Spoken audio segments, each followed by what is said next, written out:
देवी कृपा कुरुख पादोषे जायत विराजो अधिपुरुख सजा पश्चात भूमि मतो पुर तस्मात् दज्ञासुकृत्य सामानि जघिरे चंदा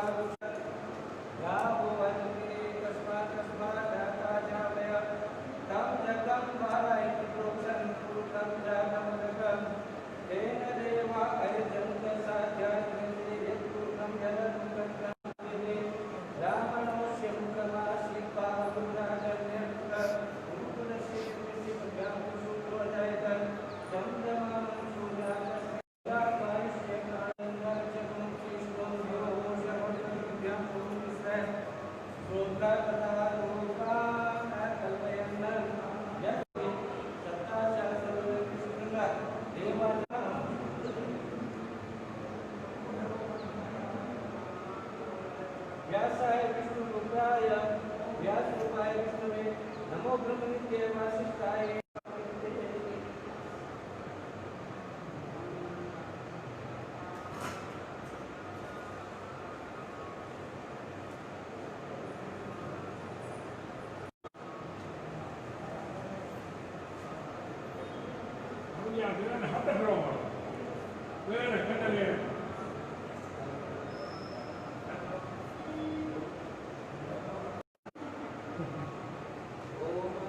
आई गया फोटो खींची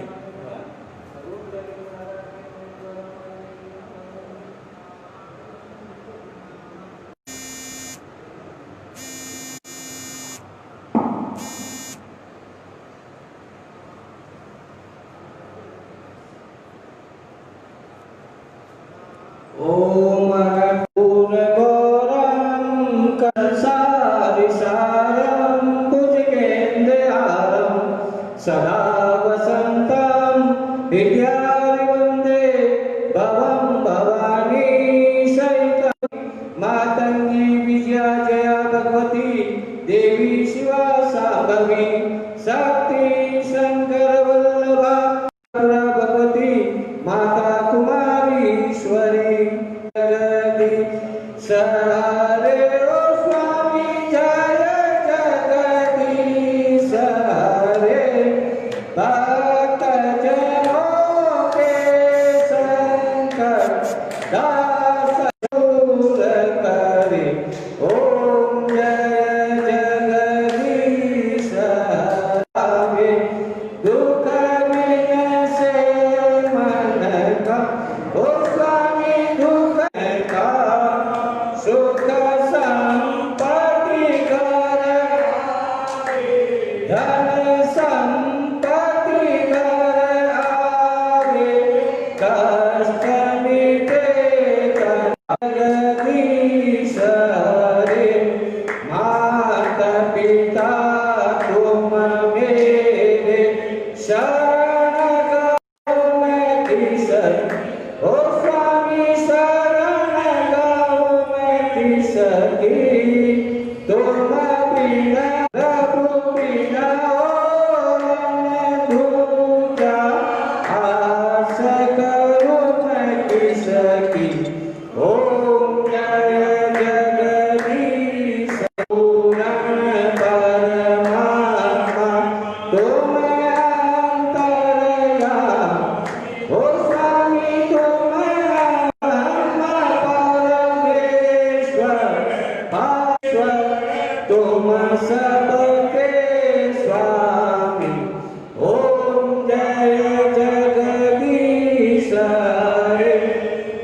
तुम करुणा तुम पालन करता मैं मूर्ख कलकामी मैं जय जगदीश हरे तुम हो एक गोचर सबके प्राण किस विधि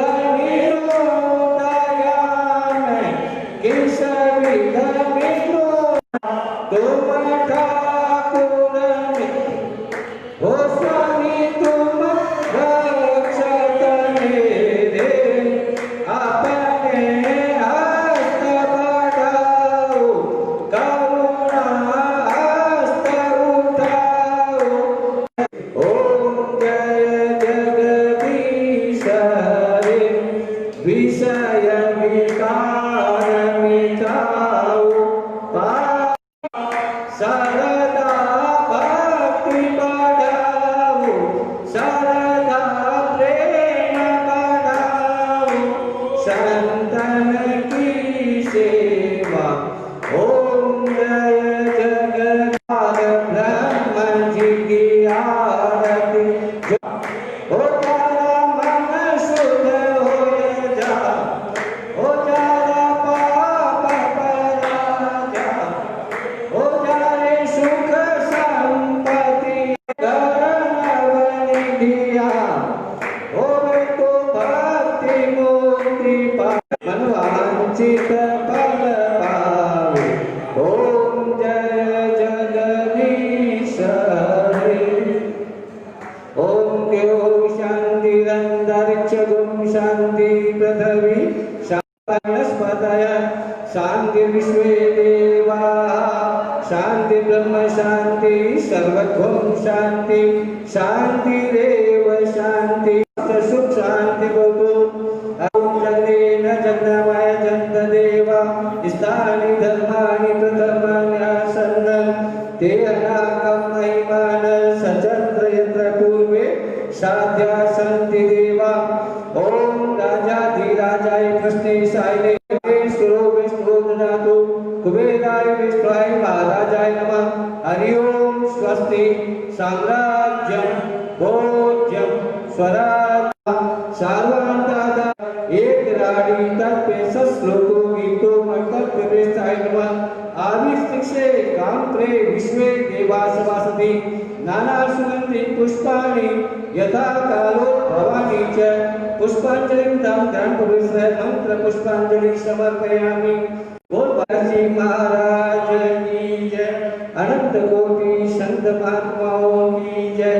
जय जय श्री राधे जय जय श्री राधे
गोविन्दमाधवेति शुभं शयाना निलये निजयपि नामानि विया तेने स्थितं तन्मयतां भजन्ति गोविन्द दामोदर माधवेति जिह्वे सदैवं भज सुन्दराणि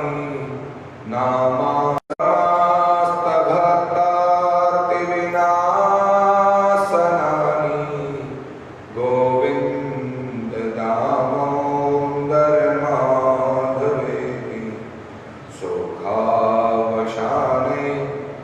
इदमेव सारं दुःखावशाने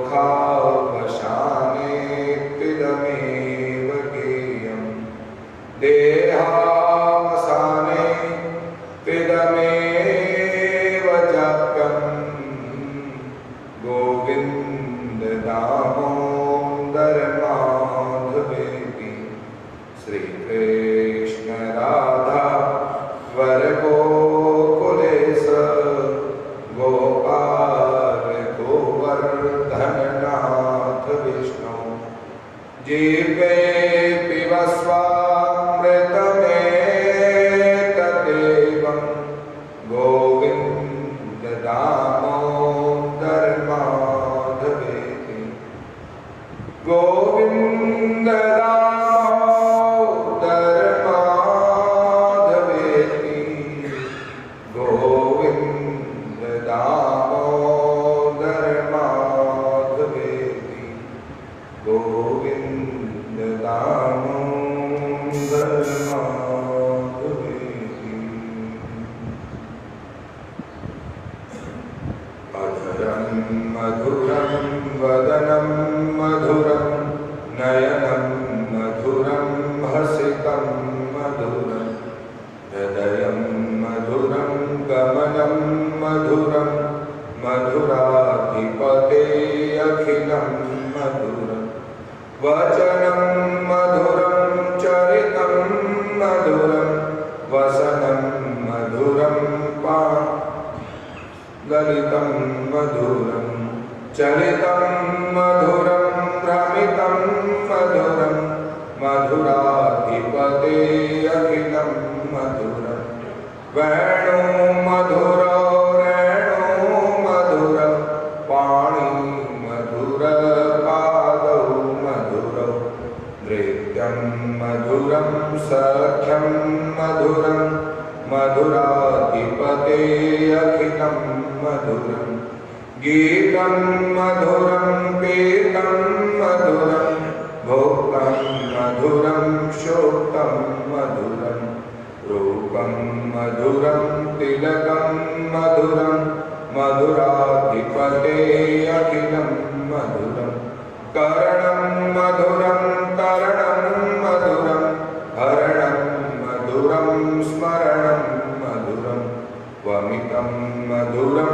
शमितं मधुरं मधुराधिपते अखिलं मधुरं गुञ्जा मधुरा माला मधुरा यमुना मधुरा वीची मधुरं सलिलं मधुरं कमलं मधुरं मधुराधिपते अखिलं मधुरं गोपी मधुरा लीला मधुरा युक्तं मधुरं मोक्तं मधुरं दृष्टं मधुरं श्रेष्ठं मधुरं मधुराधिपते अखिलं मधुरं गोपा मधुरा गावो मधुरा यष्टिर्मधुरा सृष्टिर्मधुरा दलितं मधुरं फलितं मधुरं मधुराधिपते अखिलं मधुरं भागवत मधुरं कथा मधुरं वक्ता मधुरा श्रोता मधुरा सुखदेव मधुरं परीक्षित मधुरं मधुराधिपते अखिलं मधुरं राम स्नेही मधुरं रामचरण मधुरम भगवान दास मधुरम सब संत मधुरम शाहपुरा मधुरा रामद्वारा मधुरा मधुराधिपते अखिलम मधुरम मधुराधिपते अखिलम मधुरम मधुराधिपते अखिलम मधुरम मधुराधिपते अखिलम मधुरम मधुराधिपते अखिलम मधुरम मधुराधिपते अखिलम मधुरम मधुराधिपते अखिलम मधुरम मधुराधिपते अखिलम मधुरम मधुराधिपते अखिलम मधुरम मधुराधिपते अखिलम मधुरम मधुराधिपते अखिलम मधुरम मधुराधिपते अखिलम मधुरम।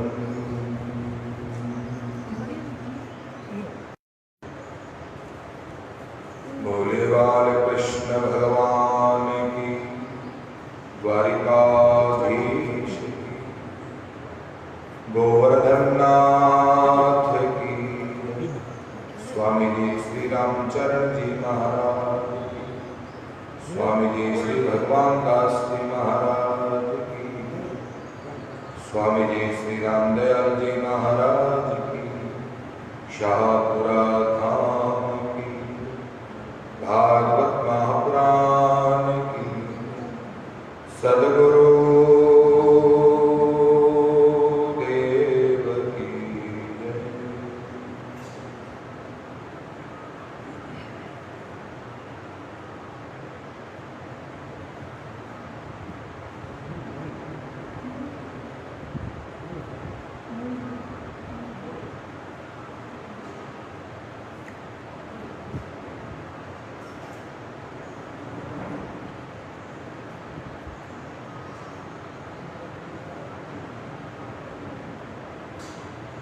परम आनंद कंद अनंत विराट विश्वात्मा जगत नियंता सर्वांतर्यामी सच्चिदानंद घन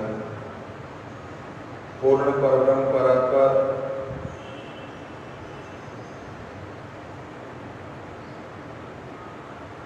मौनि मनोरंजन भव भय भंजन दुष्ट निकंदन गौटी कष्ट भंजन खलदल गंजन गोपी जन रंजन भक्त जनरंजन चित चौर चंदन साधु जनरंजन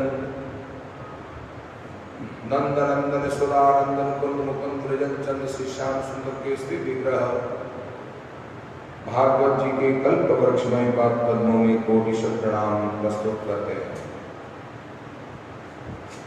परम श्रद्धेय परम श्रद्धा ईश्वरात स्मरणीय परम वंदनीय अंतरराष्ट्रीय रामस्नेह संप्रदाय के जन्मदाता पूज्यपाद भगवत स्वरूप आराध्य देव तपोनिष्ठ ब्रह्मनिष्ठ अध्यात्म अवतारी पुरुष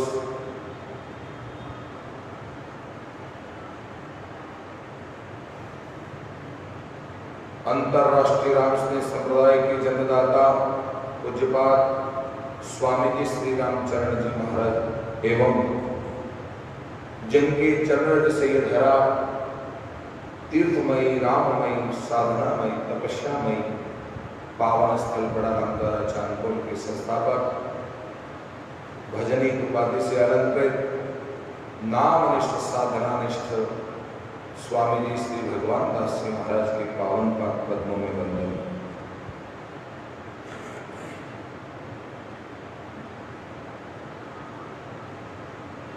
मुख्य यजमान एवं भागवत कथा रस रसिक प्रेमी जनों, शुक्रताल की धरती से भागवत सलीला राजा परीक्षित को निमज्जन कराती हुई आनंद वन में हरिद्वार में शरद कुमार नारद आदि ऋषियों को आनंदित करती हुई नैमिषारण्य की पावन धरा सूर सनकों को आह्लादित करती हुई सकल लोक को पुनीत करती हुई पावनी भागवती कथा साधना स्वाध्याय चातुर्मास 2020 के अंतर्गत पुरुषोत्तम मास अधिक मास के पावन अवसर पर श्रीमद् भागवत कथा ज्ञान यज्ञ के मुख्य आयोजक बाबूलाल जी परियार के आयोजनत्व से यजमानत्व से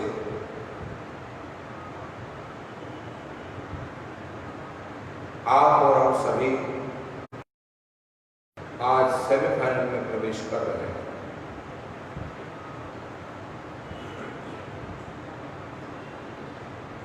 भागवत भक्ति ज्ञान वैराग और त्याग से परिपूर्ण कराने वाला ग्रंथ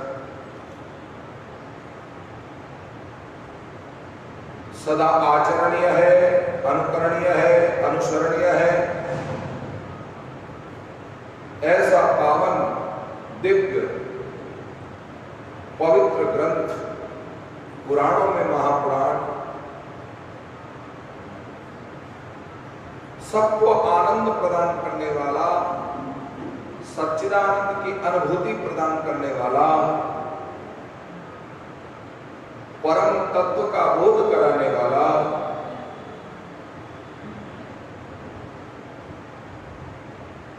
आत्मानंद की अनुभूति कराने वाला यह भागवत ग्रंथ भगवत कृपा से पूर्व जन्मों के संचित पुण्यों के प्रभाव से हमें ऐसा दिव्य लाभ प्राप्त होता है जो जीवन का कल्याण होने में देर नहीं। मनुष्य जीवन बड़ी भगवत कृपा से हमें प्राप्त हुआ, उसमें भी भागवत जैसा ग्रंथ श्रवण करने का, जो वेदोपनिषदानुसारम जाति भागवती कथा वेद उपनिषदों का सार सदग्रंथ है, उसे कथन मनन चिंतन श्रवण करने का जो हमें अवसर प्राप्त हो रहा है, सचमुच जन्मांतरे अनंत अनंत जन्मों के संचित पुण्यों का प्रभाव है। ज्यादा कुछ विश्लेषण न करते हुए 5वें दिवस की कथा को विश्राम देते हुए कंस वध तक की कथा को आप और हम सभी ने कल श्रवण किया। वसुदेव देवकी को जेल से मुक्त किया,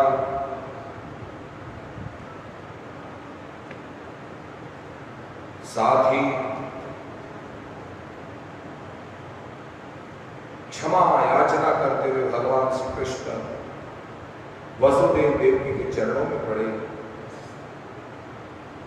न लब्धो देवः योर्वासो न भगवन् भवदन्ति के याम बाला पितृ के हस्ता विदन्ते लालिका मुदम सर्वार्थ संभो देहो जनित पोषितो यतः न तयोर याति निर्वेश पितरो नृत्य सतायुषा यस्तेवरात्मज कल्प आत्मना च धनेन च व्रतिं न दत्त यतं प्रेत्यं स्वमांसं खादन्ति मातरं पितरं वृद्धं भार्यां साधिं सुतं शिशुं गुरुं विप्रं प्रपन्नं च कल्पो अविमृष्टशतमृतः। शरीर से धन से समर्थ होने पर भी जो अपने माता पिता की सेवा नहीं करता है, उसे उसी का ही मांस खाना पड़ता है। 100 जन्म लेकर के भी यदि माता पिता की सेवा करना चाहे, तब भी हम कभी माता पिता से पूर्ण नहीं हो सकते, इतना हमारे ऊपर ऋण है। इसलिए माता पिता की सेवा शुश्रूषा में अपने आप को समर्पित हो जाना चाहिए। जिन्होंने जन्म दिया है, जिन्होंने पैरों पर खड़ा किया है, जिनकी कृपा से योग्यता प्राप्त हुई है, जिनकी कृपा से आज सब कुछ धन प्राप्त हो रहा है,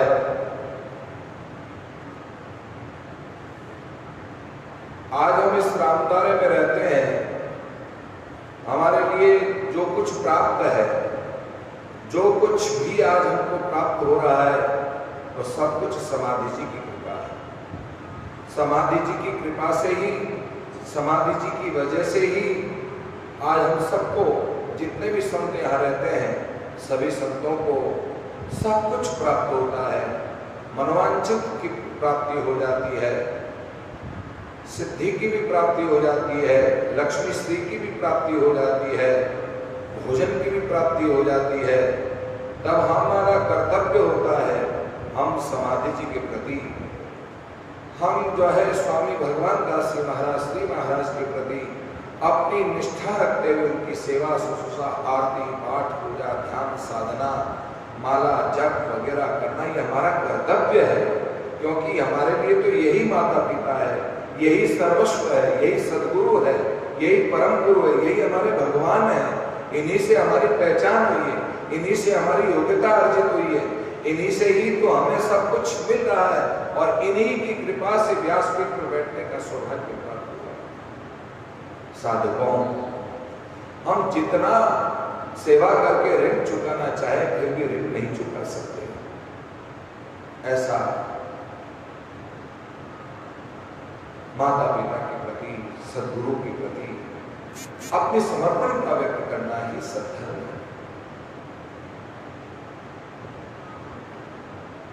वासुदेव देवकी को जेल से मुक्त कर, उग्रसेन राजा को जेल से मुक्त करके उन्हें पुनः सम्राट पद पर नियुक्त किया।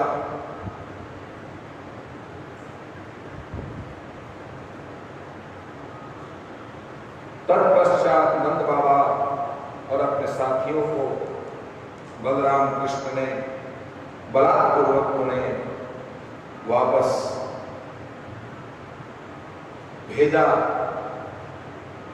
तुम कैसे भी करके अपने घर लौट जाओ, मैं कुछ दिनों के बाद में बलराम दोनों आएंगे, ब्रज में आएंगे। अभी यहाँ की व्यवस्था करना, सुचारू रूप से व्यवस्था चले, उसके लिए कई प्रकार के भी राक्षस प्रवृत्ति यहाँ पनप रही है, अराजकता प्रवृत्ति पनप रही है। सबकी सफाई करके मैं अति शीघ्र मैं तुम्हारे पास में चला हूं। इस तरह से नंद बाबा और साथी लोग पुनः ब्रज की ओर लौट पड़े। वसुदेव देवकी ने भगवान श्री कृष्ण नंदन सुधानंदन तनुमुकुंद ब्रजन चंद्र देवकी नंदन वसुदेव नंदन और बलराम को गुरुकुल भेजने की तैयारी करने लगे। अथो गुरुकुलो वासमि चंतावु जगमत काशीं शांतिपुनिं नामयन्ति पुरवासिनां यथोपशाद्यतौ दान्तौ गुरुव्रतिमनिन्दितां ग्रहयन्तावुपेतो स्म भक्त्या देवं इवावृतौ तयोर्निज वरसन्तुष्टः सद्भावानुवृत्तिभिः प्रोवाच वेदान् अखिलान् सांगोपनिषदो गुरुः स रहस्यं धनुर्वेदं धर्मान् न्यायपथास्तथाश्च तथा चापीक्षिति विद्यां राजनीतिं च षड्विधां सर्वं नरवर श्रेष्ठो सर्वविद्या प्रवर्तको सकृन् निगद मात्रेण तौ संजय गृह तनुर्नृपः।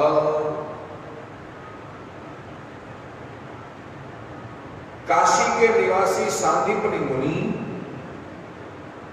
ने क्षिप्रा नदी के तट पर अवंतिकापुरी उज्जैन नगरी में विराट गुरुकुल की रचना करी और उस गुरुकुल में अनेकानेक शिष्य आकर के विद्याओं से पारंगत हुए, निपुण हुए। भगवत कृपा से शास्त्रों का स्वाध्याय करते हुए, वेदों का अध्ययन करते हुए सद्भागी बने। ऐसे गुरुकुल में भगवान श्री कृष्ण और बलराम भी पधारे। आगे आगे बलराम जी जा रहे थे, पीछे पीछे कृष्ण उछलते कूदते आ रहे थे और पीछे से सुदामा आ रहे थे। भगवान श्री कृष्ण के चरण हैं और वो सुदामा ने आग की झटपट जो है अपने हाथों से काटा, निकालने की चेष्टा करी, नहीं निकाल पाया। आखिर उसने अपने दांत से काटने पर जो है भगवान श्री कृष्ण नंदन यशोदा नंदन ने ब्राह्मण की अग्नि की मित्रता व्यक्त करें। ऐसी मित्रता व्यक्त करने वाले धन्य हुए। सुदामा और कृष्ण में बड़ी मित्रता हुई। मैं सुदामा के प्रसंग को शायद मैं द्वितीय सत्र में आपको सुनाऊंगा। 64 दिनों में 64 प्रकार की कलाएं सीख करके सबको आनंदित किया, सबको प्रसन्नचित किया। कई प्रकार की विद्याओं में पारंगत हो गए। वैसे तो भगवान श्री कृष्ण सर्वशास्त्र में मानव जाति परंपरा को स्वीकार करना, गुरु के सानिध्य को प्राप्त करके विद्या अर्जन करना हमारा अपना कर्तव्य होता है। ये सीख हमको जो है भगवान श्री कृष्ण और राम जैसे हमको प्रदान करते हैं।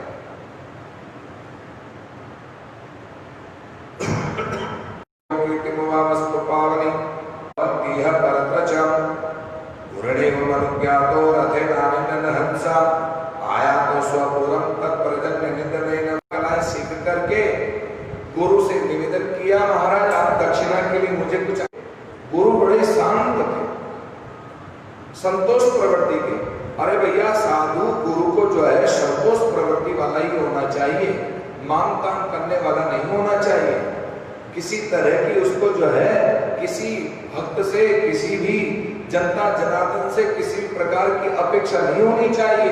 जो मिल जाता है भगवत कृपा से जो प्राप्त हो जाता है उसी में जो है संत गुरु को संतुष्ट होना चाहिए, ब्राह्मण को संतुष्ट होना चाहिए। ये साधु संत गुरु और ब्राह्मण के सद्धर्म कर दिया कि मुझे किसी प्रकार की दक्षिणा की जरूरत नहीं है, तुम आनंद करो, तुम जाओ अपने घर को लौट जाओ। बोले मैं घर को तो चला जाऊंगा पर बिना दिए, इसलिए आप आदेश करें मैं क्या फल। गुरु जो कहे शिष्य को वह जो है दक्षिणा देनी पड़ती है, ऐसा शास्त्रों में कहा गया है। पर गुरु तो बड़े संतोषी निकले। इसलिए गुरु से बार बार आग्रह करने पर गुरु का निरुत्तर आया। तब गुरु पत्नी से निवेदन किया, माता श्री आप कुछ हमें अनुसार ही गुरु को चाहिए कि दक्षिणा मांगे। जब शिष्य की सामर्थ्यता ही नहीं है, उसकी हिम्मत ही नहीं है देने की, तो उसको मांगने का कोई। अब शिष्य की सामर्थ्यता के अनुसार गुरु पत्नी ने जो है माता जी ने कहा, बेटे आपने गुरु को विद्या के बदले तुम दक्षिणा देना चाहते हो तो एक काम करो, आपने गुरु को हमारा जो पुत्र प्रभास क्षेत्र में डूब गया है उसे तुम जिंदा करके ला कर दे दो। के लिए कोई पॉसिबल नहीं है, कोई संभव ही असंभव तो कुछ है ही नहीं, सब कुछ संभव है। इसलिए प्रभास क्षेत्र में गए तो वहां प्रभास क्षेत्र में 5 जन्य नाम का राक्षस देखा, उसको तुरंत मारने को उद्यत हो गए और मार करके जो है उसको चीरा तो तुरंत उसमें से जो है निकला। अब तो मुरली वादन करने की आवश्यकता नहीं है, अब तो जो है शंख वादन करने की जरूरत है। मुरली वादन करके भगवान ने सबको अपना बनाया, यानी कि प्रेम से सबको जीत लिया। भगवान ने सबको प्रेमी बना दिया, भावुक बना दिया, भक्तिमय बना दिया और इतना भक्तिमय और प्रभावमय प्रेममय बनाया जिससे मुरली की ये महिमा रही है। पर अब शंखनाद जो दुष्ट लोग हैं, आतताई लोग हैं, जो त्रास देने वाले, त्राण देने वाले जो लोग हैं, उनको खत्म करने के लिए सफाई करने की आवश्यकता है। और सफाई के सहलायुधम संग निधातकम अकरण्यम प्रजान संयम मनोयम वाचा वरद कृष्णम सर्वभूता सयालम लीला मनुष्यम हे विष्णु युवयो करवाम किम। साधुकों, भगवान श्री कृष्ण वसुदेव नंदन देवकी नंदन यमराज से अपने गुरु पुत्र को मांग लिया, उसके सारे कर्मों को माफ करके तुरंत गुरु पुत्र को जिंदा करके ला करके भगवान को समर्पित किया। गुरु बड़े प्रसन्न हुए। श्री भगवान वाचम गुरुपुत्र मिहानीकम निज कर्म निबंधनम आनयस्व महाराज मच्छासन पुरस्कृतम तथेति केनोपानीतम गुरुपुत्रम यदुत्तमो दत्वा स्वगुरवे। भगवान ने गुरु के चरणों में अपनी दक्षिणा सौंप करके गुरु को प्रसन्न कर लिया। और गुरु जब प्रसन्न हो गए तो कहने लगे, विदुरो कामानम शिष्यानि छंदस्याम आत्मया माननहि भवन्ति परत्र च। जाओ जाओ जाओ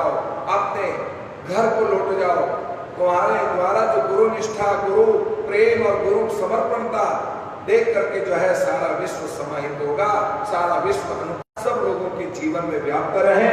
गुरु भक्त होना ही जीवन का लक्ष्य है, ऐसा संदेश दिया। और तुम्हारे दक्षिणा से मैं संतुष्ट हूं और मेरे द्वारा पढ़ाई विद्या सदा सदा अजर रहे। और तुम्हारे गुरु जो है गुरु के चरणों में दक्षिणा देकर के अपने घर लौट आए। बड़ा माता पिता को आनंद हुआ, आरती उतारी, तिलक किया, चुंबन किया, लाड़ प्यार किया, कपोल पर हाथ फेरा और उसे अपनी छाती से चिपकाया। वसुदेव देवकी ने गले से लगाया और खूब लाड़ प्यार करने के बाद जो है तुम जल्दी से भोजन की व्यवस्था कर दो।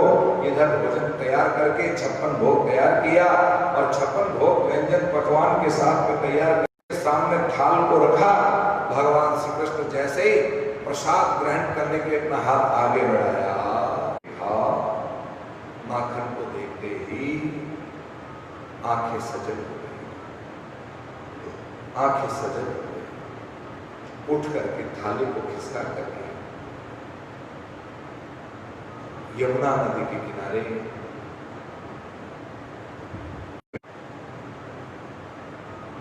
वृष्णीनां प्रवरो मंत्री कृष्ण सदैव सखा शिष्यो वृषपति साक्षात् उद्धव भगवान प्रेष्ठं भक्तम एकांकिनं क्वचित् गृहीत्वा पाणि गच्छोद्भवं व्रजं सौम्यं पित्रोर्न प्रीतिमावह गोपीनां मद्योगाधिं मत्सन्देशैर्विमोचयः।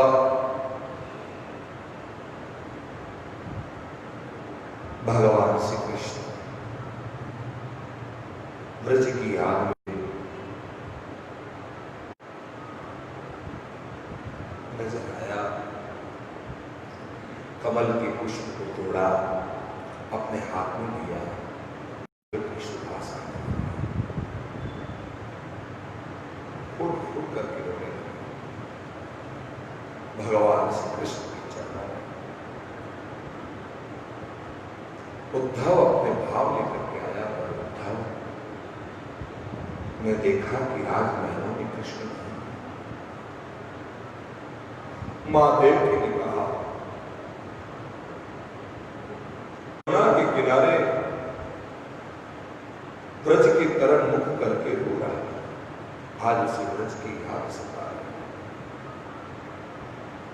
यशोदा जो माखन बना करके दिया करती थी, आज वो माखन का लौटा देखकर उसे और यशोदा मैया की याद आई।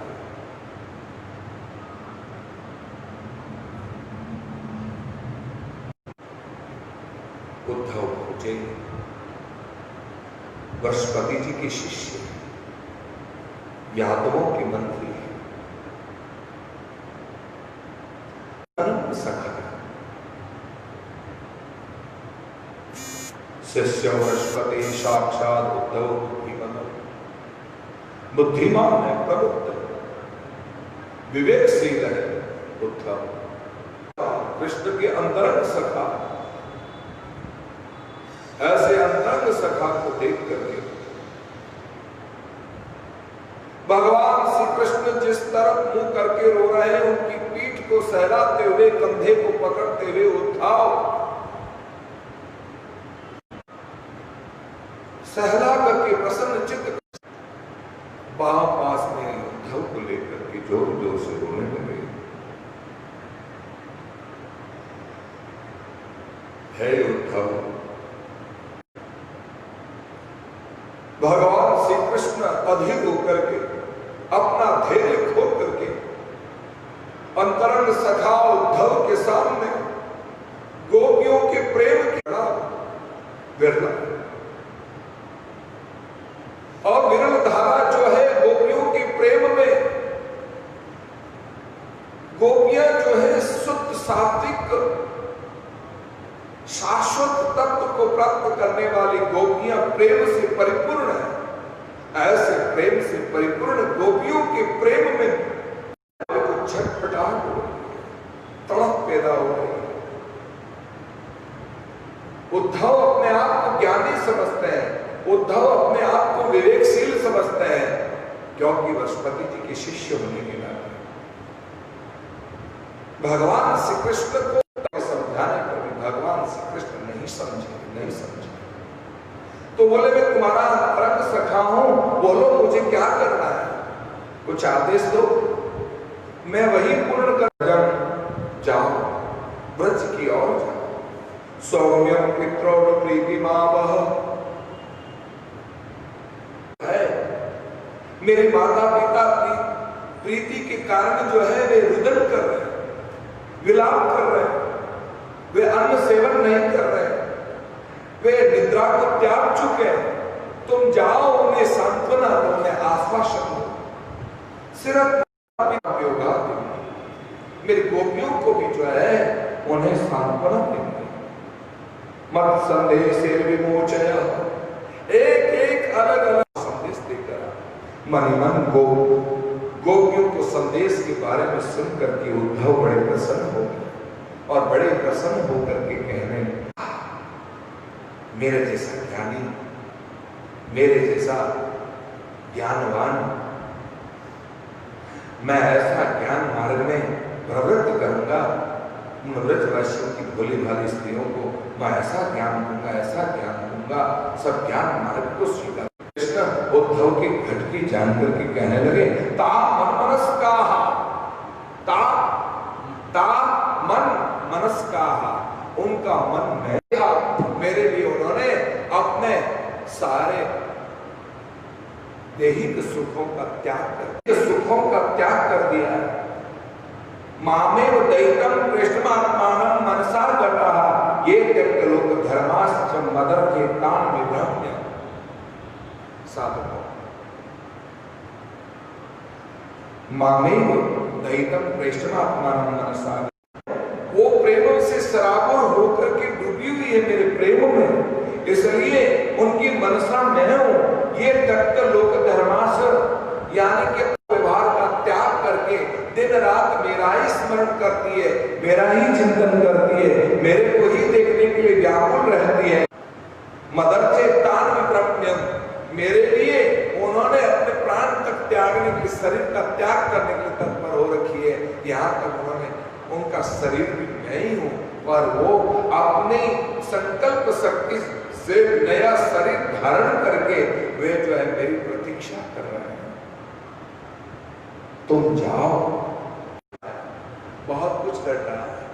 उद्धव तो मनीमन इतने भाव बना रहे हैं कि मैं गोपी में मैं अटपटे प्रेम को भुला दूंगा, अटपटे बोल को भुला दूंगा और उनको शिष्टाचार सिखाऊंगा, उनको मैं मर्यादा सिखाऊंगा, उनको जो है तरह तरह का ज्ञान दे करके है यह मैं शाश्वत बोध में उन गोपियों को करवा दूंगा, ऐसा भाव उत्पन्न किया।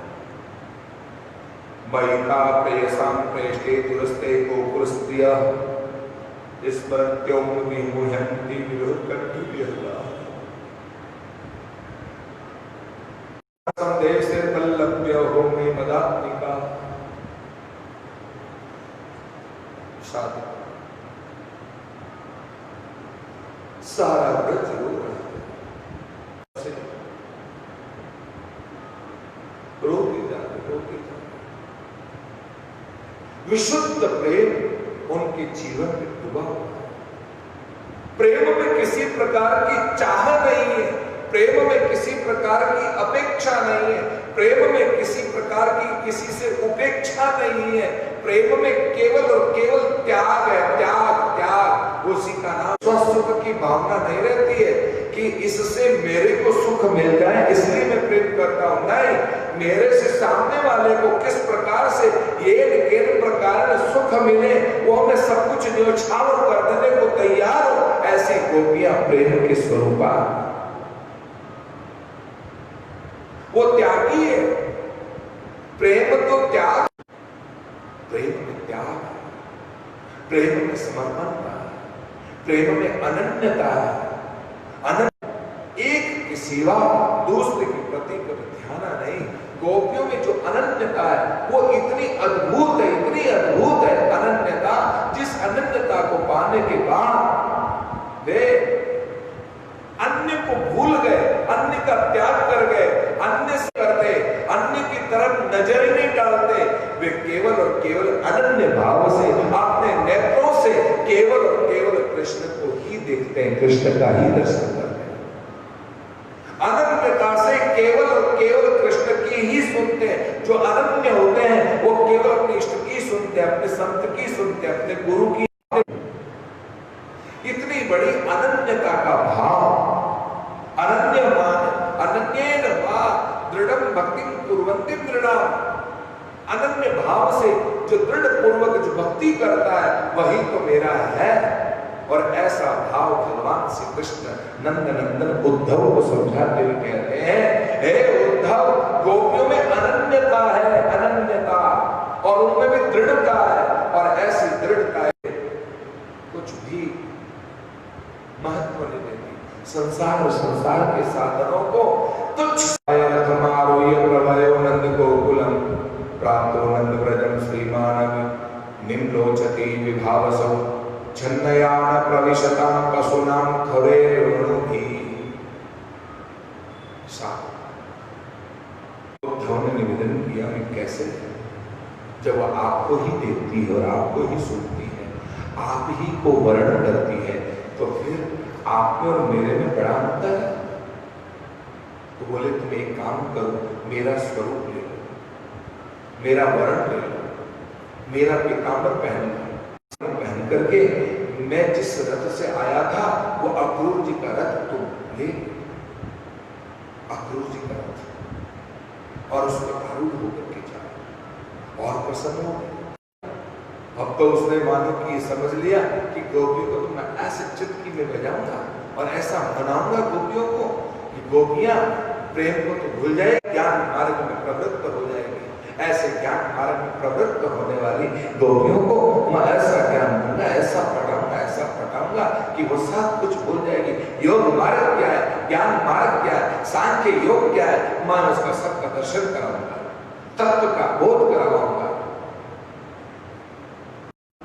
भगवान रूप प्रदान करके अपने घुराले प्रदान, बाल प्रदान करके पिता के व्रज की तरफ लौट धीरे धीरे जा रहे। व्रज से, मथुरा से व्रज कोई ज्यादा दूर नहीं है। आप लोग जानते हैं, मुझे यहां बहुत कुछ भी बताने की जरूरत नहीं है। मथुरा से व्रज जाने में आधा घंटा लगता है, इससे ज्यादा नहीं लगता है। पर वो इतने धीरे, मैं गोपियों को ऐसा करूंगा, वैसा करूंगा, ऐसा ज्ञान दूंगा, माता पिता को मैं ऐसा समझाऊंगा कि वो तुम्हारा पुत्र नहीं है, वो तो तुम्हारा जो है बनने का, तुम्हें पिता बनने का सौभाग्य दिया है, वो तो सबका बाप है। मैं ऐसा ज्ञान दूंगा। ऐसे ज्ञान को प्राप्त करने वाला अपने ज्ञान का, अभिमान का भाव ढोते हुए चले। भैया ज्ञान पाना सरल है, ज्ञानी होना सरल है, पर ज्ञान का अभिमान होना बहुत गलत बात है। क्योंकि जहां ज्ञान का अभिमान हो जाता है कि मैं ज्ञानी हूं, मेरे से बड़ा कोई ज्ञानी नहीं है, आओ मेरे से शास्त्रार्थ करो, मैं शास्त्र विद्या का अहंकार करने वाला, उसका निश्चित रूप से पतन होना है। निश्चित करने वाले साधकों, अब कैसे समझाया जाए? ज्ञान के बिना भक्ति का कोई महत्व नहीं है। ज्ञान के बिना भक्ति है, क्योंकि भक्ति के पुत्र है ज्ञान। भक्ति के ज्ञान अनाथ है, और बिना भक्ति के ज्ञान अनाथ है, पर ज्ञान के बिना भक्ति बांझ है। भक्ति बांझ है, भक्ति नहीं, इसलिए भक्ति देवी अनाथ नहीं है, सनाथ है, और सनाथ भी है। भक्ति का समावेश होना बहुत जरूरी है। किसी ज्ञानी पुरुष में भक्ति नहीं है, प्रेम का भाव नहीं है, महाराज वो ज्ञान को क्या, वो तो केवल तत्व ज्ञान की चर्चा करके, आत्म तत्व का बोध करवा करके वह जो है, लेकिन प्रेम से उसकी आंखें नहीं भीगी तो मतलब क्या निकला? किसी से सरलता से पेश नहीं आए तो मतलब क्या निकला? कहते हो कोई सामने वाला बोले तो भी मैं सोच करके बोलने की कोशिश करूंगा, मैं ऐसा क्यों बोलूं, ऐसा सोच लेता। भगवान श्री कृष्ण उनके उस प्रेम को दर्शाने के लिए, उनके प्रेम को प्रकट करने के लिए उद्धव ने किसी प्रकार ज्ञान के साथ प्रेम का, भक्ति का संचार हो जाए हुए भगवान श्री कृष्ण ने उद्धव को भेजा। और उद्धव संध्या के समय ब्रज के बाहर एक गोपी मिली और उस गोपी से कहा, गोपी, ओ गोपी, नंदानन कहाँ है, पता बताओगी? गोपी बोली कि अरे तुम्हें नंदानन का पता पूछना है? जब से कृष्ण कन्हैया हमें छोड़ करके गए तब से किसी ने आज तक नंदानन का प्रवाह जहां से आ रहा है इसके सारे सारे तुम चले जाओ, जिधर से आ रहा है वो इसके सारे सारे जाओ, और जहां से उद्गम हो रहा है इस जल का वही नंद आंगन है। ये कोई गंगा यमुना या किसी नदी का जल नहीं है, ये जो है गोपियों के प्रेम का वो जल है जो निरंतर अश्रुधारा बहाती है। क्योंकि उस भगवान श्री कृष्ण को हम जैसे लोगों की याद आती है तो तेरे जैसे निकम्मे दूत को भेजा है। इस प्रेम जल के अलावा कोई जल नहीं है। जिस दिन हमारी समूह गोपियों का नेत्र जल बहाते बहाते मथुरा नगरी को जब डुबाने लग जाएगी तब कहीं शायद जो है हमारे कृष्ण को, नंद नंदन को हमारी सुध आ जाए। या ऐसे साथ संभाल करने की भावना रखने वाले उस गोपी ने कहा, अरे तू तुच्छ है, तेरे में कुछ ज्ञान नहीं है, तू अपने झूठा ही ज्ञान का अहंकार कर रहा है, तो कृष्ण तत्व को क्या समझाने की चेष्टा करेगा? प्रेम देख, जो बड़े बड़े ज्ञानी भी जो है पर हम प्रेमी लोग कृष्ण को हम बहुत अच्छे से जानते हैं, पहचानते हैं। कृष्ण की स्तुति को, मनस्तुति को पढ़ते हैं, कृष्ण के आंतरिक भाव को पढ़ने वाली गोपियां है। ये है प्रेम की परिभाषा। प्रेमी जो है वो जिससे प्रेम करता या करती है उसके अंतःकरण के भाव को पढ़कर उनकी इच्छा को पूर्ण करने के लिए अपना सर्वस्व त्याग कर देती है, उसका नाम प्रेम है।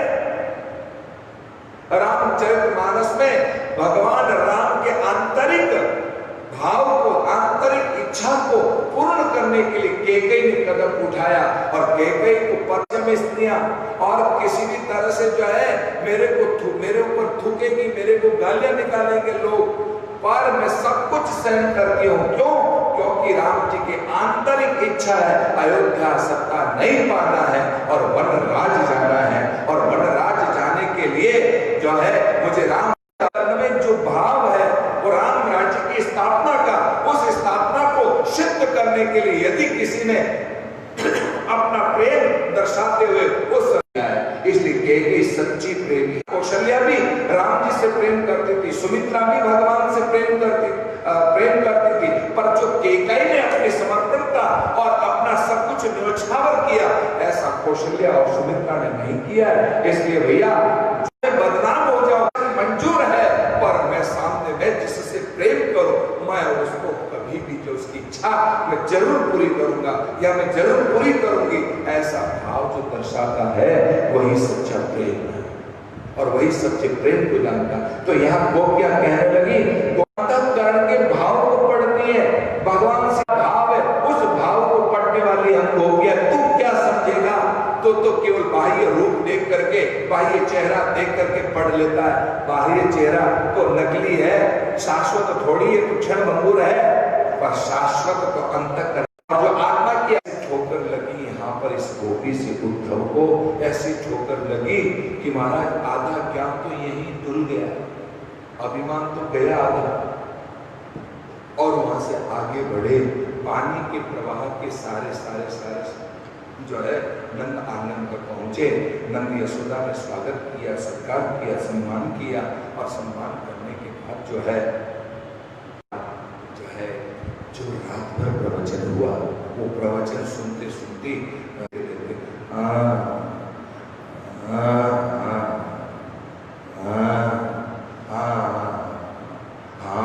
देखते रहे, पर ज्ञान के महत्व को नहीं समझा।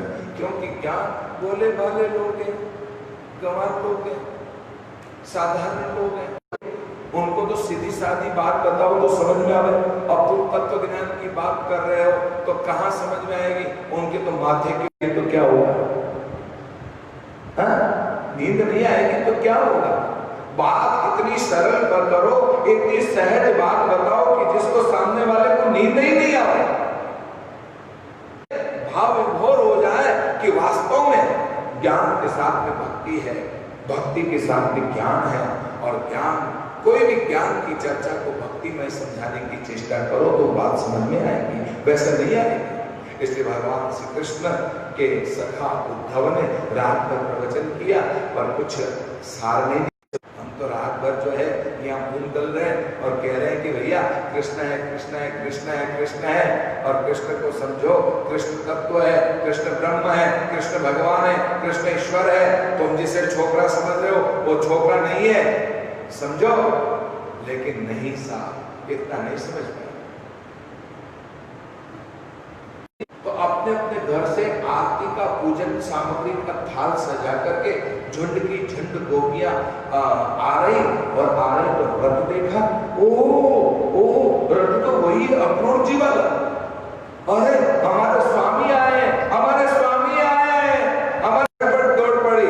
आगे देखा कि पीतांबरधारी सांवरे श्यामवान कृष्ण को, हाँ ये हमारी, अरे घुंघराले बाल वाले भगवान श्री कृष्ण ही है। चलो चलो चलो, हो रहे कृष्ण। उस तरफ मुंह करके खड़े और तुरंत दौड़े दौड़े सब के सब गोपियां जैसे भगवान श्री कृष्ण के पास में आई और आगे पास में आकर के देखा बहु भी आया है। ये तो कोई कारण करके आया, हमको ठगने आया, हमको पागल बनाने आया, चल यहां से। मुड़ करके कहा, अरे ओ गोपियों, मैं भगवान श्री कृष्ण श्याम सुंदर का संदेश लेकर के आया हूं, लो तुम संदेश सुनो। अरे मन नाही 10-20, एक हो तो श्याम संग चालियो गयो, को आराम है 23। एक मन था वो भी श्याम के संग चला गया। हम किस मन से तेरा श्याम सुंदर का संदेश सुने? हमारा श्याम तो रहता है, हमारे रोम रोम में बसता है, हमने सब में निवास करता है। कहां नहीं है? तन में श्याम, मन में श्याम, लय में श्याम, इंद्रियों में श्याम। वहां श्याम, ऊपर श्याम, नीचे श्याम, दाएं श्याम, बाएं श्याम, आगे श्याम, पीछे श्याम। श्याम ही श्याम में समाया हुआ है। ये लोगों में श्याम बसा हुआ है। तो क्या बात कर रहा है? कौन से श्याम की बात कर रही है? होगा कोई मथुरा का श्याम। मथुरा के श्याम की चर्चा करनी है ना, तो मथुरा के उन स्त्रियों को जाकर के उनका संदेश सुना। हमारा श्याम तो हमारे पास में, ले तू क्या देखना चाहता है? श्याम को देखना चाहता है ना, तो रंग अपने घट से जो है भगवान श्री कृष्ण को प्रकट करके कह दिया, ये ले देख हमारा श्याम को हमारे पास में। गोपियों ने तो अपने अंतःकरण से श्याम को प्रकट कर दिया और श्याम सामने आ गए। तो श्याम ने फिर मेरे को क्यों भेजा? और गोपी हंसती भी जो है अपनी लीला को स्मरण कर लिया और वापस श्याम को अंदर बैठा दिया। हाँ सुनो, क्यों जरा इस चुंदड़ी के ऊपर बैठ, आज बैठ, मेरे पास बैठ। और जैसे ही चुंदड़ी बिछाई और चुंदड़ी के ऊपर भगवान श्री कृष्ण के लाडले सखा उद्धव बैठे। परिपूर्ण चुंदड़ी के कारण भगवान श्री कृष्ण के सखा उद्धव वो राधा जी के घुटने पर अपने पांव से अपना माथा टेक दिया और जोर जोर से फुट फुट करके रोने लगा। प्रेम में भीग गया। कृष्ण प्रेम में, गोपियों के प्रेम में ऐसा डूबा, ऐसा डूबा, ऐसा डूबा कि महाराज पूरा शरीर आंसुओं से डूबा। इतने में भंवरा और भंवरे को देख करके जो है गोपीवाच मधुप के कुछ विलुलित माला कुमकुम अश्रुतीर्ण वह तो मधुपति तन्मानिनी नाम प्रसादम यदुसदसि निगम्यं यस्य दूतमीन्द्रगः सठिद्धर सुधाम स्वाम सद्य त्यजत् येस्मान् भवात्रिकः परिचरति कथं तत्पाद पद्मं तु पद्मा यपि पतहत चेता उत्तम श्लोक झलकई।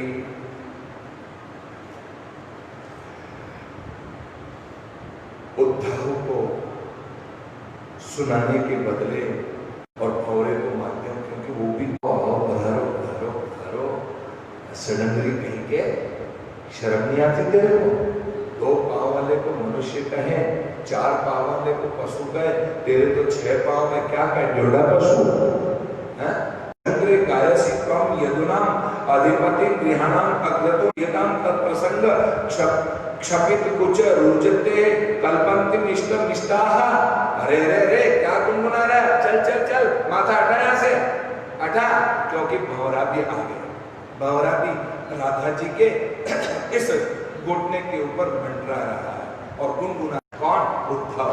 और जब उद्धव गुनगुना रहा है तो दोनों चल कृष्ण की जय, यहाँ गाथा सुनाने चले हो, चल यहाँ से हट, हटा अपना माथा हटा, ये कहां से तुम सीख करके आए हो, बनावटी बातें हैं, कृष्ण प्रेम की बातें। अरे एक बार प्रेम में ऐसी डूब गई, ऐसी खो गई, ऐसा बस गया महाराज, अब वो निकलता ही नहीं। नारद जी ने एक गोपी को देखा, जो है समाधि अवस्था में गोपी को, समाधिस्थ गोपी से पूछा, अरे वो गोपी तुम क्या किसकी साधना कर रही हो, कृष्ण को मन में बसाने के लिए। अरे चल चल चल यहाँ से, नारदिया चल यहाँ से हट। जब से ये है कि उस कृष्ण को निकाल दे, बाहर निकाल दे, वरना हम तो बावरी हो गई है, पागल हो गई है, हो गई है। अब बताओ, उद्धव जी विचार करने लगे, हमारा ज्ञान कहां क्या गया ज्ञान, समझो, विचार करो। ले अब क्या करो, क्या कुछ भी समझ में नहीं आया। गोपियों के प्रेम में ऐसा डूबा उद्धव आया था कुछ ज्ञान सुनाने के लिए, कुछ ना कुछ अपना भाव सुनाने के लिए, पर गोपियों के प्रेम में ऐसा डूब गया कि सब हक्का बक्का हो गया। और जब हक्का बक्का, दिवी भुवि च रसायाम कास्तय तद्रूपा कपट रुचिर हास भ्रू विजयभ्यस यर्यास्यु का अपि च कृष्ण पक्षे यह उत्तम श्लोक शब्द। अरे अरे अरे तू कपटी है, ये भंवरे तू कपटी है, जैसा तू कपटी है ना, क्योंकि तू भी जो है ना फूल के ऊपर मंडराता है, बेचारे पुष्प जो है अपने तेरे गुनगुनाने की आवाज को सुन करके वो अपना अंक जो प्रकट कर देते हैं, फैला देते हैं और कह देते हैं आओ मेरे अंक में आकर के छिप जाओ, आओ मेरे अंक में आकर छिप जाओ। आज पुष्प, और जैसे पुष्प में महाराज रस ग्रहण करता है तो वापस चला जाता है, बेचारी वो पुष्प जो है वो अपने साथ और किसी पुष्प के ऊपर जाकर बैठा है। ये तो सारे पुष्पों को तू जिस तरह से धोखा देता है, ऐसे ही तेरा स्वामी भी धोखा देता है। अरे हमने जिसको सर्वस्व अर्पण करने वाली दासी बन, स्वामी हमारा ही है, पर नहीं, हमारा नहीं है, वो तो मथुरा की स्त्रियों में जाकर के रम गया है। हमारी कहाँ उसे याद आती है, अब हमारे कहाँ उसे बोध आता है, हमारे कोई ख्याल ही नहीं है। और तू उनका कपटी का दूध बनकर क्या है, हमका क्या है, ऐसी वैसी कथा हमको क्यों सुना रहा है। चल चल के बारे में, प्रेम के बारे में कुछ भी मत सुना, क्योंकि बाली को बेचारे को छिप करके मारा, बलि को स्वर्ग चाहिए था, उसको पाताल में भेज दिया, और बेचारी शूर्पणखा गई थी भगवान, क्या सुनना उसकी कथा बता को, चल छोड़ यहाँ से। मृगयूरीव कपिंगम विबुद्धे लुब्ध धर्मास्त्रय स्त्रयं कृता विरूपां स्त्रीजीत कंका ध्वाम लक्षवदः यस तदर्मसितं सख्ये दुर्दत्ताथ। बलि को देख लो, बाली का प्रमाण देख लो, शूर्पणखा का प्रमाण देख लो, ये सारे प्रमाण तुम्हारे सामने हैं। सबको ऐसी वैसी कथाएं हमें मत सुनाओ। एक बार कथा सुने पागल हो, खीर बनाई, खीर के अंदर मैंने मिर्च और नमक डाल दिए, दाने डाल दिए, अब ऐसी वैसी स्थिति हो गई, केसर डाल दिया, बाद में मुझे ख्याल आया कि अरे अरे अरे अरे ये मामला हो गया, गलत हो गया। क्यों? क्योंकि तो यहाँ प्रत्येक गोपियों की ये दशा है, देख ले, सुन ले।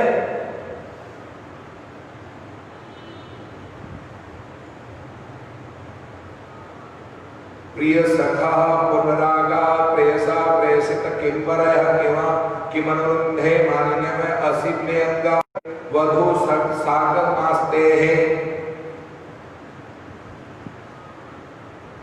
भंवरा चला गया, दीक्षा लेकर के उद्धव धन्य हो गया। प्रेम की दीक्षा, अरे ज्ञान की दीक्षा तो गुरु बृहस्पति जी से ग्रहण करी थी, पर प्रेम की दीक्षा कौन दे सकता है? प्रेम की दीक्षा तो गोपियां उनसे जो है पूर्णार्था भवत्य लोक पूजिता वासुदेवे भगवती यासाम इत्यर्पितम मनाम दान व्रत तपो होम जप स्वाध्याय संयमे श्रेयो भीर विविधश्चान्ये कृष्णे भक्ति रहिसा यूयम यत कृष्णाख्यम पुरुषम परम। दान व्रत तप जप होम यम तम सम नियम संयम आदि जल्दी से जल्दी प्राप्त करने का यदि कोई साधन है तो हे गोपियों तुम्हारे पास में वो प्रेमा भक्ति है। क्या है? वो प्रेमा भक्ति है। तुम्हारे इस प्रेमा भक्ति से मैं दीक्षित होकर के धन्य हो गया। आप कृष्ण का संदेश अग्निर्जलम मही तथा च मन प्राण भूतेन्द्रिय गुणाश्रया भवति नाम योगो में नहीं सर्वात्मना क्वचित आत्मनेवात्मानं आत्मानं सृजे हनन्योपालय आत्ममायानुभाव ज्ञानमय शुद्धो व्यतिरिक्तो गुणान्वयः सुषुप्ति स्वप्न जागृति दीर्घ माया वृत्ति भीर्यते येनेन्द्रियार्थान् ध्यायेत् निशा स्वप्न व्यतिरिक्तः। गोपियों, भगवान श्री कृष्ण सब कुशल मंगल है, तुम सबको स्मरण करते हैं और वो ये कहते हैं यथा भूतानि भूतेषु सुखम वाव्य अग्नि जल मही पृथ्वी जल आकाश वायु अग्नि से तथा अहम च मन प्राणे भूतेन्द्रिय गुणाश्रया। पृथ्वी में गंध पाने की शक्ति नहीं है, अग्नि में तेज नहीं, वायु में बहने की जो सामर्थ्यता है वो नहीं, सब में मैं ही हूँ, गगन में मेरा ही स्वरूप है, इसलिए वो बिना थमे खड़ा है, मेरी ही शक्ति है। इसी तरह से तुम्हारे मन रूप इंद्रियां जितना भी देह है कि मेरे सिवा कोई नहीं है। आत्मा ज्ञानमय शुद्धो व्यतिरिक्तो गुणान्वयः सुषुप्ति स्वप्न जागृते भयानुवृत्तिर्यते। यानी कि जागृत स्वप्न सुषुप्ति से ऊपर तुरीय अवस्था जो है, तुरीय अवस्था में आत्मा का बोध होता है, वही आत्म स्वप्न। योग में मेरा चिंतन कर रहे हो, मनन कर रहे हो, मेरा ही ध्यान कर रहे हो, मेरे ही लिए रो रहे हो, यही तुम्हारी भक्ति सबसे श्रेष्ठ है, तुम्हारा साधन है। देखो भैया, जिसका पति प्रदेश गया हो तो महाराज उस स्त्री का जो है पता नहीं क्या कर रहे होंगे, इस वक्त जो है भोजन कर रहे होंगे, इस वक्त ओढ़ रहे होंगे, इस वक्त स्नान कर रहे होंगे, इस वक्त पोशाक पहन रहे होंगे, इस वक्त ये कर रहे होंगे, इस वक्त ये कर रहे होंगे, ये धंधा कर रहे होंगे, वो कर रहे होंगे। तो जिस तरह से स्त्री पति को से चिंतन करती है, क्योंकि पति पास नहीं है, पत्नी पति के पास नहीं है या पति पत्नी के पास नहीं है, तो किसी तरह से वो विचार नहीं करती है, चिंतन नहीं करती है। इसी तरह से तुम जो रो रही हो, ध्यान मुझ में ही है, मेरा चिंतन मुझ में ही है और मेरा स्मरण ही तुम कर रही हो, पर मैं तुम्हारे नजदीक होने पर मेरा तुम चिंतन नहीं कर सकते। इसलिए मेरा तुमसे विलग रहना और तुम्हारी योगा भक्ति होना ही सबसे बड़ी साधना है। यही साधना सुंदर मय्यावेश्य मन कृष्णं विमुक्ता शेष रतियत अनुस्मरन्तो मां नित्यं चिरान् मानुपेस्यथा या मया क्रीडता रात्यां मने अस्मिन् ब्रजमास्थिता अलब्धा रासा कल्याणो महापवृतं चित्तयाः। जिस तरह से मैंने शरद पूर्णिमा की रात खींचा, तुम सब अपना सब कुछ छोड़ करके जो तुम मेरे पास में आ गए थे, और उस वक्त नौका विहार, यमुना विहार, जो कुछ भी हुआ उसमें जो अनुभूति हुई, उस अनुभूति का तुम करते हुए स्मरण करते रहो, और एक दिन यही योगा भक्ति करते करते मेरे आत्मा में ही तुम सदैव रमण करोगे, आत्मा में ही निवास करोगे। ऐसा सुंदर भाव यहाँ पर बताया। अथ वंदे नंदव्रज स्त्रीणाम, लाओ लाओ, क्योंकि कृष्ण की वेणु और रेणु दोनों ही प्रिय है।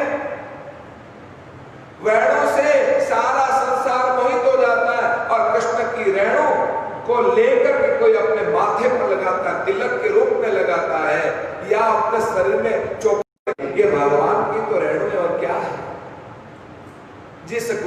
ने जो है भगवान की याद में जिस कुंड में डुबकी लगाई, उस कुंड में डुबकी लगाई, वही मिट्टी गोपी चंदन का रूप धारण के हमारे तिलक पर चला। ये गोपियों की मिट्टी का विधान है। इसलिए विधान है कि सात्विक शाश्वत है। लाल तिलक लगाओगे तो रजोगुण का अनुभव होगा, रजोगुण की प्राप्ति का साधन होगा, ऐश्वर्य सुख प्राप्त करने का साधन होगा। इसलिए सफेद तिलक लगाओ, गोपी चंदन लगाओ। गोपी चंदन तिलक लगाने से तुम्हारा मन डावाडोल नहीं रहता है, ऐश्वर्य सुख पाने की तुम्हारे अंदर लालसा नहीं होती है। इसलिए गोपी चंदन तिलक लगाने का गोपियों की जिस ऐसे हमारे रामकृष्ण संप्रदाय में दास भक्ति सर्वोपरि है। इसलिए हनुमान जी दास भक्त है। हनुमान जी कौन है? दास भक्त है। इसलिए हनुमान जी हमारे इष्ट है। रामकृष्ण संप्रदाय स्वामी रामचंद्र जी महाराज खाकी बैरागी संतों को जब ज्ञान दिया तब महाराज प्रश्नोत्तरी हुई। उन प्रश्नोत्तरी में सबसे पहला प्रश्न पूछा गया कि तुम्हारा इष्ट कौन? तो बोले हमारा इष्ट हनुमान है। हम कौन हो सकते हैं जो जिस तरह से गोपी की तरह जो समर्पित हो जाता है अपने गुरु में, वही दास भक्त कहलाता है। उसी का नाम दास भक्त है। वही पक्का रामकृष्ण नहीं है जो दास हो जाता है। न शरीर का महत्व, न मन का महत्व, न इंद्रियों का महत्व, न धन का महत्व, न कोई वस्तु पदार्थ का महत्व। गोपियों ने अपना सर्वस्व समर्पित कर दिया भगवान श्री कृष्ण के चरणों में। इसलिए वो सर्वस्व समर्पित होकर के गोपियां भगवान श्री कृष्ण जो है ज्ञान हुआ तो इसलिए उनकी चरण रेणु को पा करके जो है अपने माथे पर रगड़ रगड़ के लगाता है। हे राधा तुम्हारी चरण का है, लाओ लाओ। और चरण पकड़ करके राधा के उनकी मिट्टी को लेकर के अपने माथे पर उंडेलता है। ऐसा प्रेम का धनी बन करके, प्रेम से दीक्षित होकर के और गोपियों की चरण रेणु पा करके वहां से तुरंत जो है भगवान श्री कृष्ण का संदेश दे करके वापस अपने ब्रज की तरफ लौटा। अब मथुरा की आप इतने पास में मथुरा ब्रज है, आप क्यों नहीं जाते हैं? एक एक गोपी आपके भाव को पाकर के चिंतित हो रही है। उसने अपने अंतःकरण से जिन जिन गोपियों से मिल करके आया, जिन जिन गोपियों की चरण रेणु को अपने माथे पर लगा करके आया, ये सारी गोपियां मेरे घट में ही निवास करती है। ले एक एक गोपी को देख ले तू। क्या इन सब गोपियों से तू मिल के आया था ना? बोले हाँ मैं मिल के आया। ओहो ये मेरी अज्ञानता है। आज ज्ञान और प्रेम की परीक्षा में भगवान के श्री कृष्ण के चरणों में प्रणाम किया। ऐसा पावन प्रसंग यहाँ पर सुखदेव जी महाराज राजा परीक्षित को स्मरण कराते हैं। हे गोपाल राधा कृष्ण गोविंद गोविंद,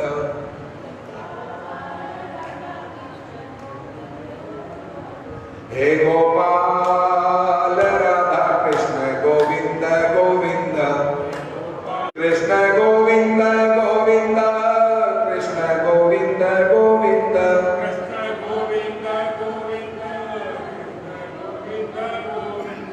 हे गोपाल राधा कृष्ण गोविंद गोविंद, राधा कृष्ण गोविंद गोविंद,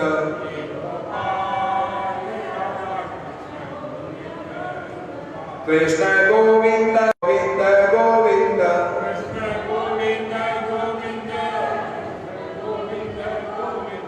कृष्ण गोविंद गोविंद, कृष्ण गोविंद गोविंद, हे गोपाल राधा कृष्ण गोविंद गोविंद,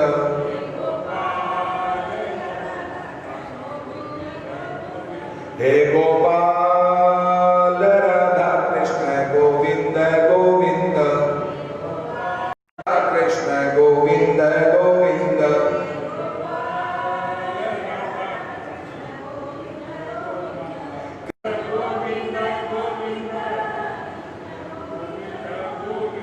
कृष्ण गोविंद गोविंद, कृष्ण गोविंद गोविंद,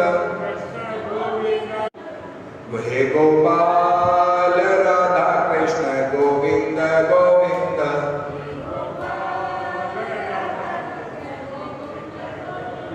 हे गोपाल राधा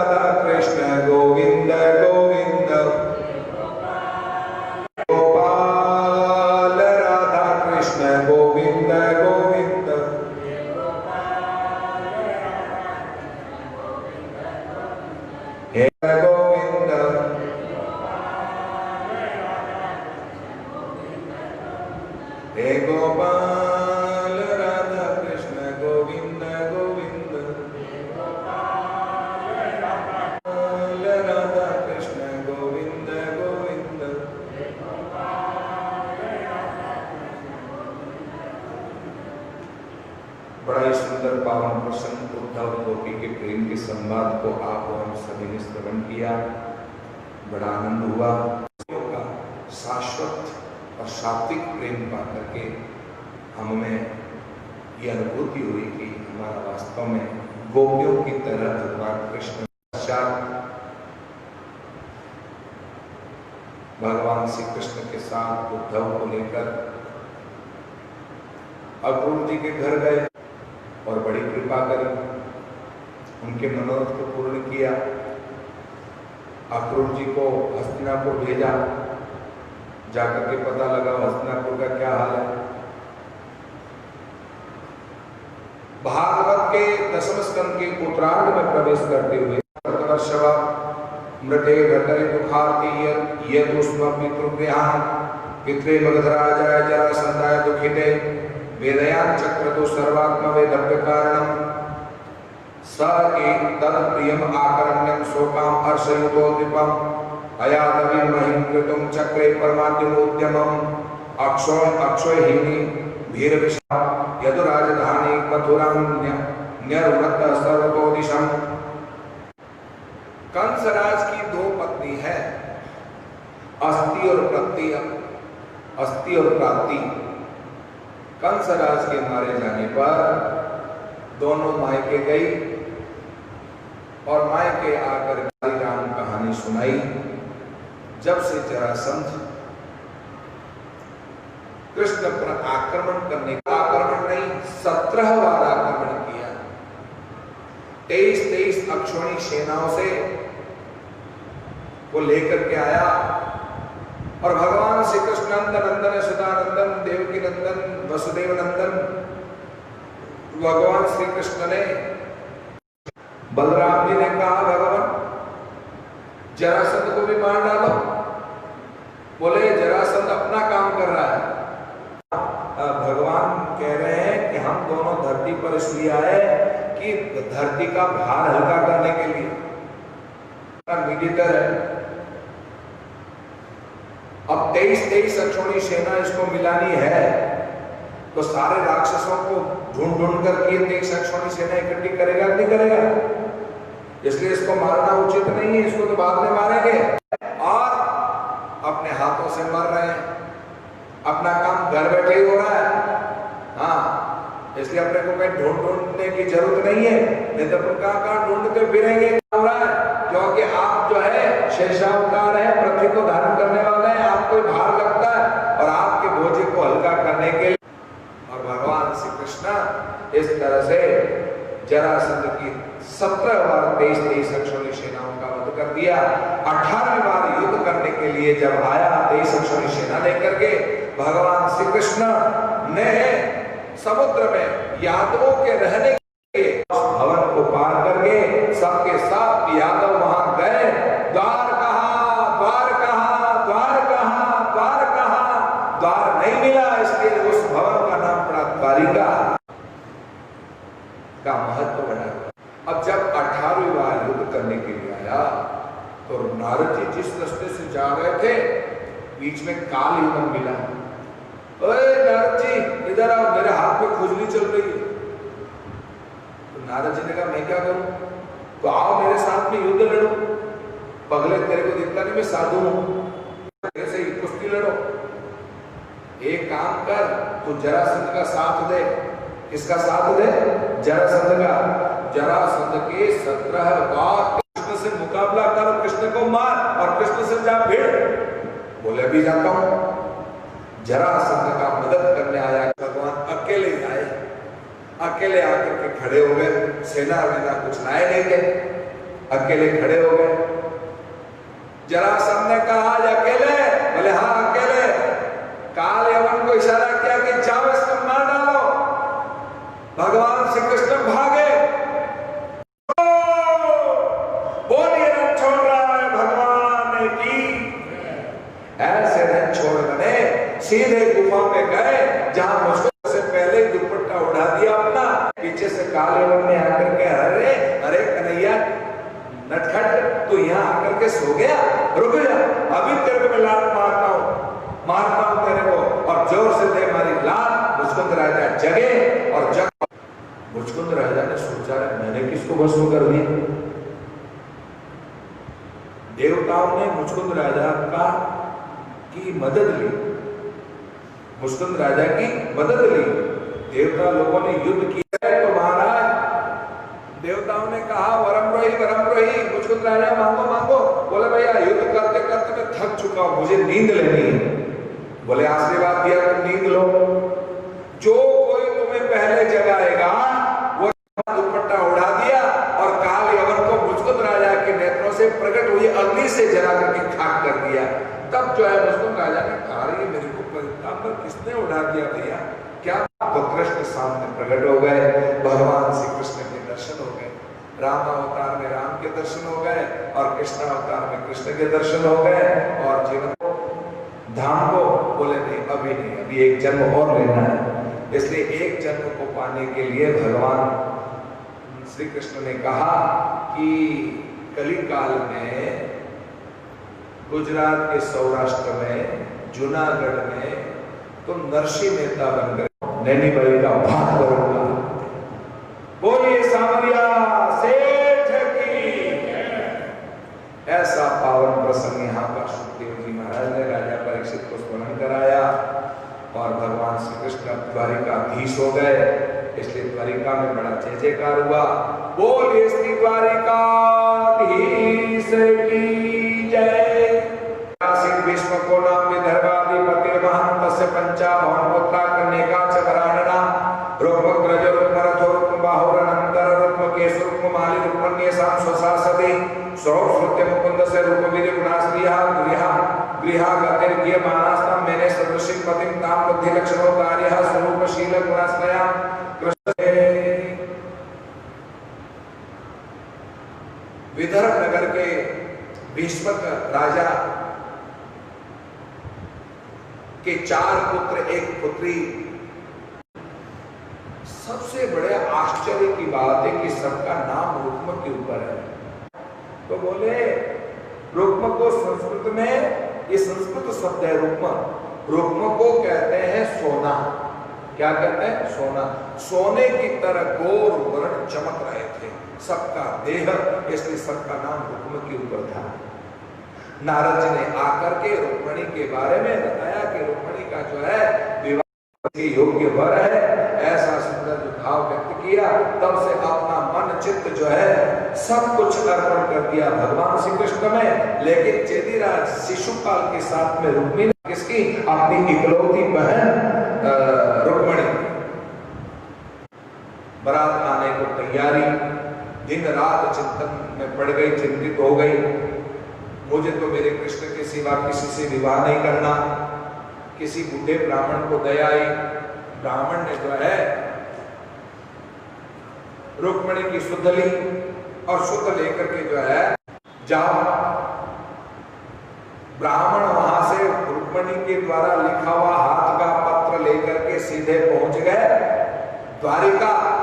अतिथि ब्राह्मण का स्वागत करते हुए कहने लगे विप्राण स्वलाभ सबसे श्रेष्ठतम, यानी कि विप्रलाभ स्वलाभ में जो संतुष्ट है वो ब्राह्मण, साधु प्रवृत्ति का भूत सुहृदन यानी कि सबके प्रति सौहार्द की भावना रखने वाला और जिसका चित्त शांत है, ऐसे ब्राह्मण के लक्षण है ये। जिसमें अहंकार नहीं है, चित्त सदा शांत है, मन जिसका शांत प्रवृत्ति का है और जितना जो मिले उसमें जो संतुष्ट रहता है। मतलब ये नहीं कि गृहस्थी छोड़ दियो, नहीं, ग्रहणकारी जिसमें अहंकार लेश मात्र नहीं हो। ऐसे सारे गुण किसमें हैं? ब्राह्मणों में होने चाहिए। ऐसे कोई ब्राह्मण यदि आपको दिखते हैं तो जरूर उनको प्रणाम करना चाहिए, ऐसे ब्राह्मणों की सेवा करनी चाहिए। और ऐसे ब्राह्मण भैया हमारे ये नरेश वास्तव में निरंकारी है, चित्त शांत है, साधुवृत्ति है। और जो ब्राह्मण का आदर सत्कार करने के बाद पूछा बोलो क्या कारण है, कैसे आना हुआ? बोले विदर्भ देश में नहीं आपके नाम पत्र भेजा है, प्रार्थना पत्र भेजा है। बोले पढ़कर सुनाओ। बोले महाराज ये तो पर्सनल मैटर है, आप खुद ही पढ़ करके मुझे जवाब दे दो। पत्र कैसे लिखना चाहिए, पत्र की भाषा कैसी गरिमामय होनी चाहिए, कितने शब्दों में कम शब्दों में अपने भाव प्रकट करने वाली होनी चाहिए। उठ पटांग लिखते रहते हैं। अब आजकल तो खैर पत्रों का जमाना चला गया भाई है। आजकल तो सीधे मोबाइल से हाय हेलो हो जाती है, सब तरह की बातें हो जाती भैया। लड़के व्हाट्सएप से कैसे कैसे संबंध हो जाते हैं और किस तरह के संबंध हो जाते हैं, काला मुंह कर लेते हैं। बाद में घर वालों को मालूम पड़ता बाप रे बाप हमारे छोटे छोटियों ने तो ये काम कर लिया। इसलिए माँ बाप को सजग होना चाहिए और बेटे बेटी का ध्यान रखना चाहिए और कहाँ बेटे बेटी जाते हैं और कहाँ उठते बैठते हैं और उनके मोबाइल चेक। जीवन सुरक्षित हो और कहीं ऐसे चंगुल में फंसे नहीं। मुसलमान लोग इस तरह से हिंदू लड़कियों को बहलाने फुसलाने वाले में बड़े माहिर हैं और वे ऐसे माहिर हैं कि हमारी हिंदू लड़कियों को वो बहला फुसला करके ले जा करके लव जिहाद के चक्कर में फंसा करके उन्हें मुस्लिम बना करके और तरह तरह के महाराज दिन रात जो है अखबारों में टीवियों में देखते हैं, पढ़ते सुनते हैं। इसलिए भैया हमारी लड़कियों को सावधान रखो और उनके मोबाइल की चेकिंग हमेशा होती रहनी। ये पत्र है, तुम ही पढ़ करके सुना दो। तब ब्राह्मण पत्र पढ़ने लगा। श्रुत्वा गुणान् भुवन रूपम दृशं प्रसिद्धात्म अखिलार्थ लाभम तयोचिता विसति चित्तम पत्रपम में कात्वा मुकुंद महति कुल शील रूप विद्या भयो द्रविण धाम विराट तुल्यम धीरापतिम कुलवतिम न वर्णित कन्या काले नरसिंह नलोक मनोविरामम तन्मे भवतश्च भवतो अत्र विभो विदेहि मां वीर भागम अधिक अर्षतो चैत्य आराध गोमायु वन। बड़ा ही सुंदर पावन पत्र पढ़ करके सुनाया और कहने लगे हे अजीत, मैं आप ही के समान सुंदर हूं और हर तरह से कुल शील रूप विद्या द्रव्य द्रविड़ आदि में मेरे तुल्य हैं। इसलिए नाथ कृपा करके मेरा चित्त आप ही में लगा हुआ है।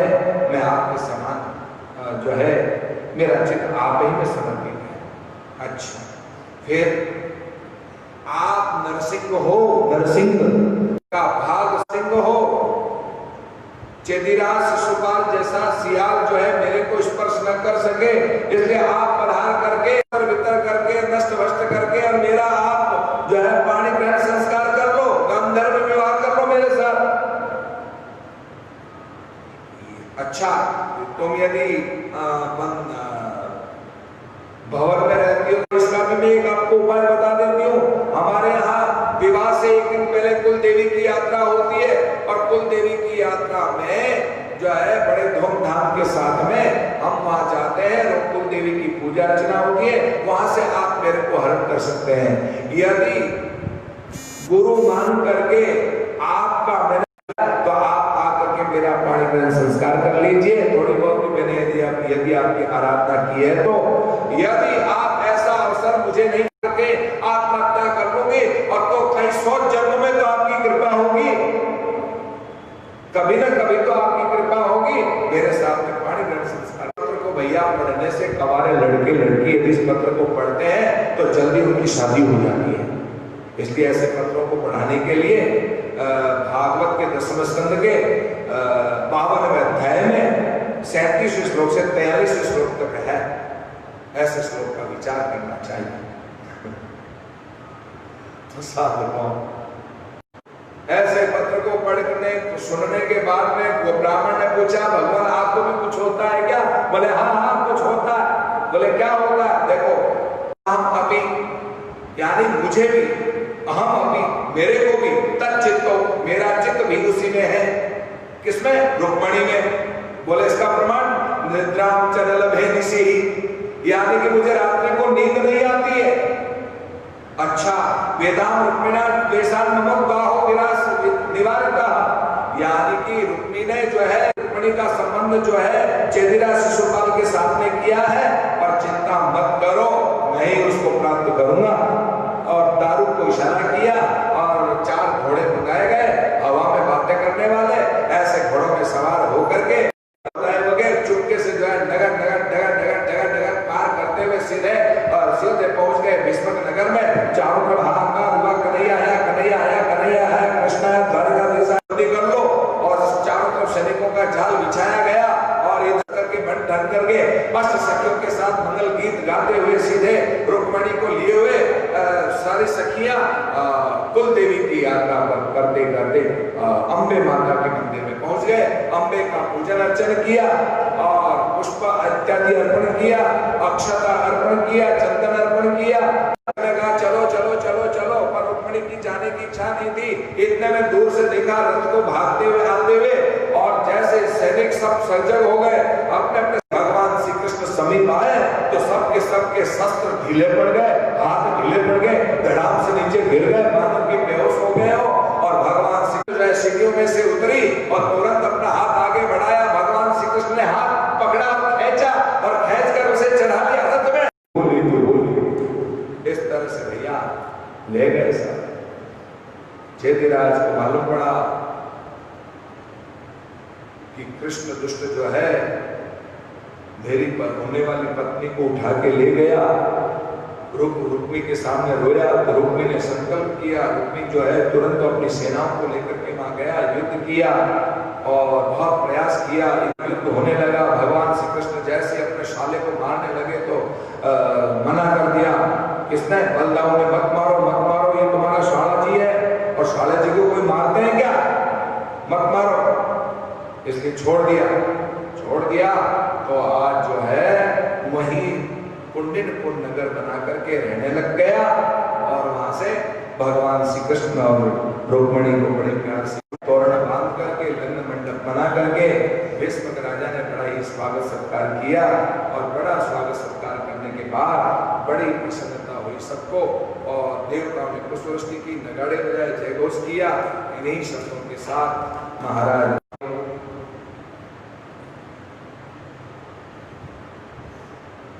सत्राजीत जो है, सत्राजीत स्वस्तन्यम कृष्णाय किलबिषम समन्तकेन मणिना स्वयं उद्यम्य दत्तवान। सत्राजीत से अकस्मात् दत्ता सुता हरे। एक बार जो है समन्तक मणि को लेकर भगवान कृष्ण के ऊपर चोरी का कलंक लगा।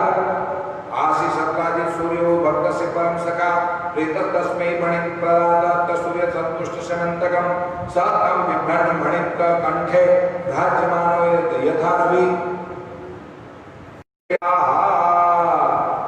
सूर्य भगवान की उपासना करके सत्राजीत ने जो है समन्तक मणि को प्राप्त किया। समन्तक मणि जो है 8000 किलो सोना प्रदान करने वाली। प्रतिदिन पूजा सामग्री करते करते तो महाराज ऐसा जीवन जो है चलने लगा।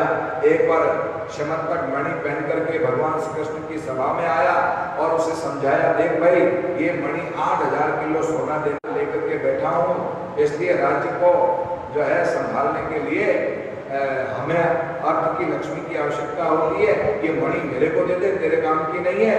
बोले नहीं नहीं मैं नहीं दे सकता मणि।